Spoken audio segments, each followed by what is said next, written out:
everyone. Welcome back to my channel. I'm Sue of Bendnstretch with Sue. In today's video, I'll be taking you through a practice for runners. So let's get started. This one's also great post-workout, even if it wasn't running. So as we come into table, we're just going to take the hands further forward, tucking the toes under and pressing up and back into downward facing dog to begin with. This is a great way to open up those hamstrings.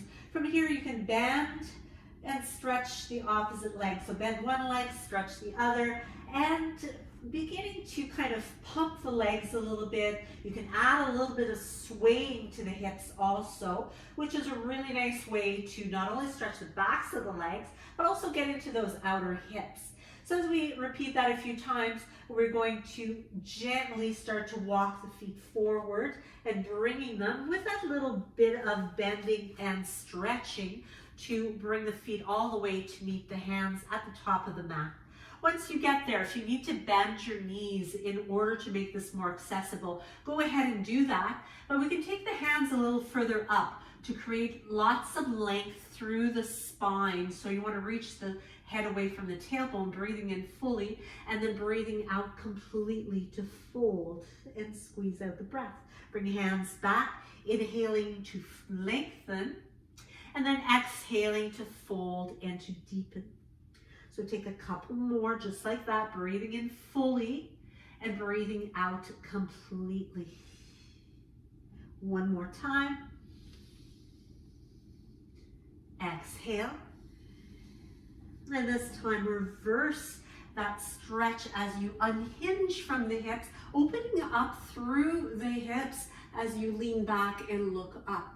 Exhaling to bring the hands back to the heart center. This is a great way to open up those hip flexors as you open up and create a nice stretch through the front lines of the body, looking up and exhaling to take a swan dive forward, hinging at the hips, coming down with that beautiful flat back to empty out all of the breath by the time you get to the bottom. Inhaling to flatten the back. Let's take the hands down. Step back with the right leg. So keeping your left foot or your left knee in line with your left ankle. You can keep your right knee lifted here, or you might prefer to bring it down to the floor. It might make it a little bit more comfortable for you. We want to open up through the chest here, reaching the heart forward. You can keep that back knee down or lifted if you want a little bit more activation, but we're going to begin either way to stretch the front leg. So as you push your hips back, you might find if the legs are straight and that back knee's off the floor, you need a little extra assistance here to lift yourself up. So you could use some yoga blocks, or you might have some books nearby that are handy that you could reach for. But from here, you're going to intend your back heel to the floor, lifting the front toes up and pulling back to bring your belly towards your front thigh. So keep reaching the tailbone back, and as you bring that front knee or front foot back down to the floor, the back knee returns to your mat or comes down all the way this time.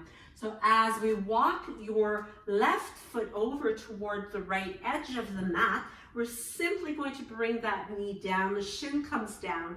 Now, it may be difficult for you to keep that shin all the way up to the top of the mat, so you might want to bring more of a bend to the leg. So bringing your left heel a little bit closer to your right hip to come into sleeping pigeon. So you can extend the top of your right foot, keeping that right leg more centered to your mat, or a little bit more in line with your right hip rather than toward the outer edge of your mat. Staying here in sleeping pigeon, staying lifted and a little bit higher up, breathing in fully, or coming all the way down to extend. So reaching the arms out away from you, or keeping them a little closer to give you some support to place your head on. So you decide, you really have to become attuned to what's going on in the body in order to gauge what is right for you in your body. Different days are going to bring different sensations based on what you've been up to in the previous few days. So just give yourself that permission to modify as needed. So let's take a couple more breaths here.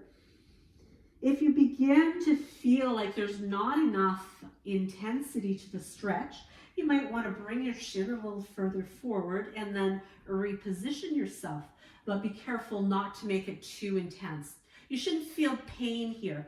You want to feel a really nice deep stretching effect to what's going on in those muscles.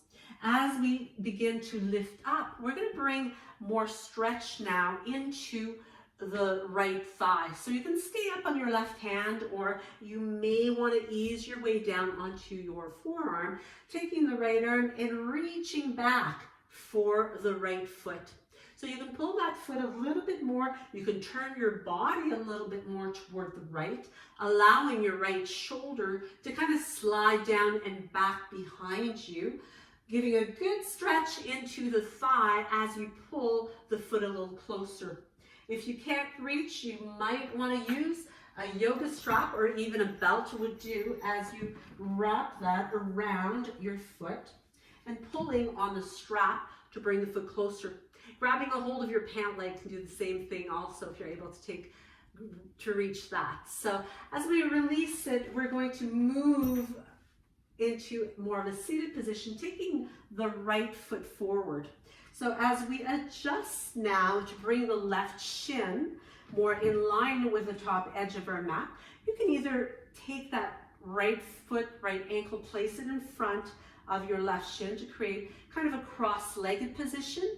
For those of you who are a little bit more flexible, you might be able to pick up that foot and place it right above your knee. So not on top of the knee, but above instead, so that you line up your left ankle with your right knee, or right ankle with your left knee, and vice versa, right knee with your left ankle.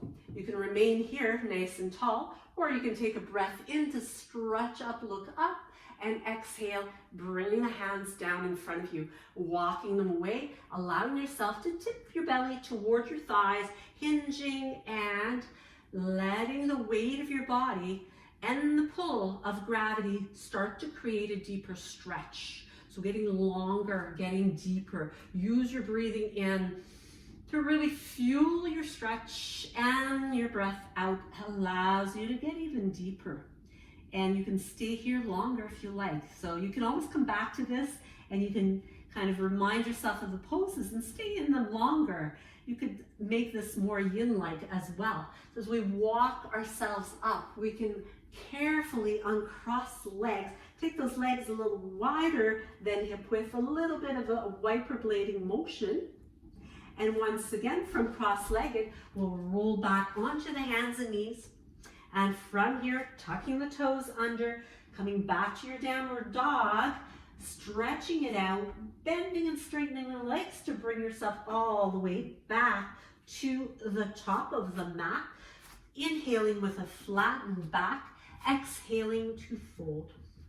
Reverse swan dive, scoop those arms wide open with a little bit of a lean back. Take a bow, this time coming right into your forward fold to exhale. Breathing in to flatten the back and lengthen it. Let's go through that same sequence on the other side. So taking the left foot back, stay nice and long through your spine. Again, your option is to bring the back knee to the floor.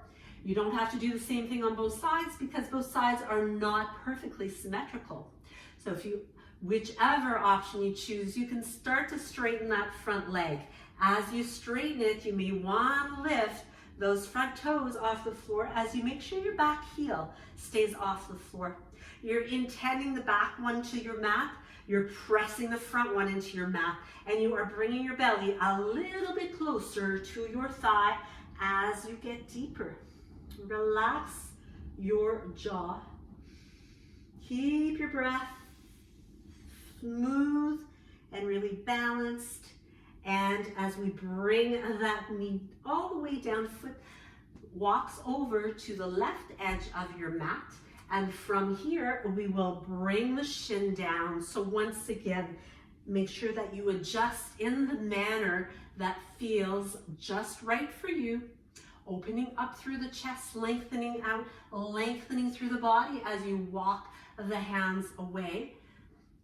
staying in proud pigeon, a little bit more lifted, or coming into sleeping pigeon. Now, if you have sensation going on that your right knee is really talking to you and it's not enjoying this quite so much, you can bring your right foot a little bit closer to the left hip, maybe even closer to your right hip, and continue to let yourself hinge and bow over top of that ankle. Your right shin, forehead might come all the way down. Make sure you soften up your jaw and your shoulders as well. It's really hard to stretch the lower half of your body if everything's all tensed up in the upper half of the body. As you take one more full breath here, see if you can soften up, get a little deeper into it. And then use your next inhale to make your way back up. As you slowly roll onto your hip, we're going to reach back for that left foot. You can stay up on your hand, or you might find it easier to balance onto your forearm. Tucking your tailbone under is going to create a little tilt of your pelvis that allows you to open up the front of your hip and your quadriceps as well. So breathe into it, look past your top shoulder. Smooth breath, a relaxed jaw. And as you release, we're going to take that foot, bringing it over so that your right shin is parallel to the top edge of your mat. Your foot, left one, is either going to be placed in front of your right shin or ankle, or see if you can maybe pick it up and place it on top of your right knee or above the right knee. So please don't place it on top of the joint. Now, if you find that you're kind of in this position here where you've got some space, maybe it's more, sometimes that knee might be right up. You might want to come into cross-legged, a little bit more gentle. You could also place a block. If you don't have a block, maybe a cushion that you've got nearby. Just sliding it underneath your knee can make it more helpful. I usually find that mine starts to relax and open up the longer I'm here. But from here, let's take it into a nice long stretch through the spine, bringing the hands in front, staying right there, or beginning to tip forward and making your way into that forward fold, bowing and hinging over your shins. Let the knee open up. Breathe, soften, let your jaw relax. Press and intend those sit bones into your mat. And you might even stack your fists here, or use that block underneath your forehead. Continue to breathe. Soften, relax the upper back. And once you've been here for a few breaths, starting to make your way back out again, from here, we'll extend out the legs, give them a little bit of a shaking out, getting that blood flowing throughout the legs. You might even kind of rub them down a little bit, getting that blood flowing. And from here, let's come into a nice wide angle stretch. So those inner thigh muscles, groin muscles can get really tight. This is great for the hamstrings too, all the way to those attachment points in the glutes. We've given the glutes a good stretch through that pigeon pose. So this just helps to elongate those muscles even more. As you pull the toes towards you, you can stay up nice and high. If you struggle and feel like you're starting to roll back a little bit, you could bend your knees and maybe even place blocks or pillows, even rolled up blankets behind the knees can be helpful. Making your way forward, hinging and tipping to bring your belly button toward the mat. Don't worry about getting your nose to the floor. You don't have to get that deep. And if you're really intending your nose to the floor and your back is lifted up, you start to put a lot of pressure on that lower back. And you want to be kind to your back. You want to stretch all those big muscles and get into those tissues that pull on the lower back. You don't want to add the pulling on your lower back. So as we bring ourselves back up again, we can bring those legs back in. Give yourself a nice little hug here as you wrap the arms around the shins. And as we bring our practice to a close, be sure to leave me your comments. Let me know what sort of content you would like me to bring to you. And I want to thank you so much for sharing your time today. Don't forget to give me one of these if you liked it. And be sure to subscribe, hit that notification bell so that you will know when I upload new content, and you can check it out and check me out in the next video. Namaste.